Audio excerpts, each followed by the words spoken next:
In the British royal family, one narrative has taken center stage: the rift between King Charles III and his youngest son, Prince Harry, along with his wife, Meghan Markle. Yet, amidst the swirling tensions and public scrutiny, a close family friend has revealed that the monarch has chosen to prioritize his duties over dwelling on the fractured relationship.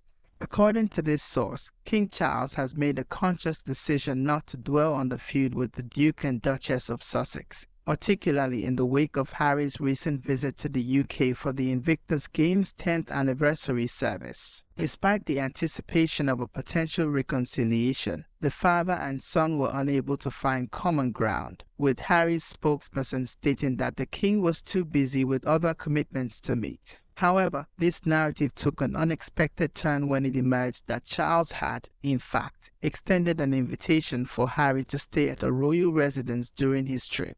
The prince, however, opted to stay at a hotel instead, a decision that left the king feeling bruised. According to royal experts, Roya Nika, the Sunday Times royal editor, shed light on this revelation, stating, "All the narrative from the moment he touched down, and we got that statement from Harry's spokesperson saying it's not possible for Harry to see his father. His father is too busy.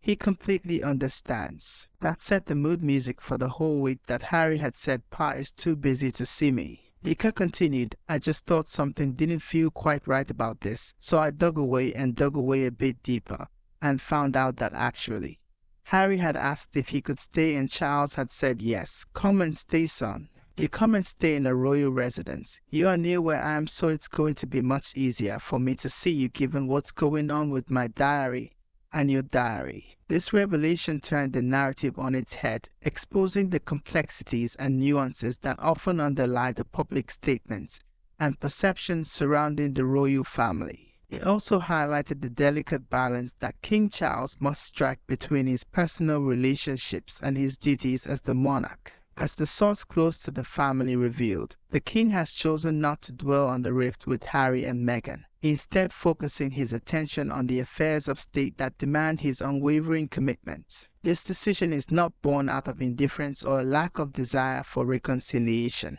but rather a pragmatic approach to managing the weight of his responsibilities. Kate Mancy, the assistant editor at the Times, echoed this sentiment, stating, "Someone at the palace told me that the king was bruised by that statement that Harry put out, which all plays into exactly why." The complexities of the rift between Charles and Harry are further compounded by the involvement of other family members, particularly Prince William. Speculation has arisen that William's reluctance to forgive his brother has hindered the potential for a reunion between Harry and Charles. The source acknowledged this dynamic, stating, "If William was prepared to reconcile with Harry, it would certainly make things easier. But that's not the whole story." Adding another layer to the intricate web of tensions is Harry's criticism of Queen Camilla in his memoir, Spare. In the book, the prince described Camilla as dangerous and accused her of sacrificing him on her personal PR altar. These comments have undoubtedly strained the already fragile relationship between Harry and his stepmother, with Lady Lansdowne, a close confidante of Camilla's, revealing that of course it bothers her, of course it hurts, but she doesn't let it get to her.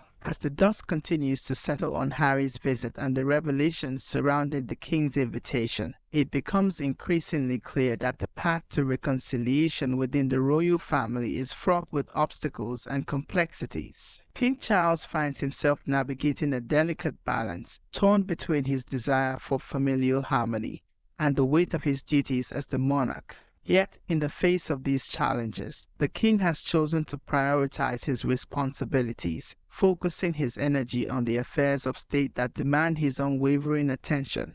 This decision is not a dismissal of the rift with Harry and Meghan, but rather a pragmatic approach to managing the demands of his role while leaving room for potential healing and understanding in the future. As the world watches on, the question remains, will the king's steadfast commitment to his duties ultimately pave the way for a resolution to the family's divisions, or will the rift between father and son continue to widen, casting a shadow over the monarchy's future? Only time will tell, but one thing is certain: the path forward will require a delicate dance of diplomacy, patience, and a willingness to confront the complexities that have long defined the royal family's narrative.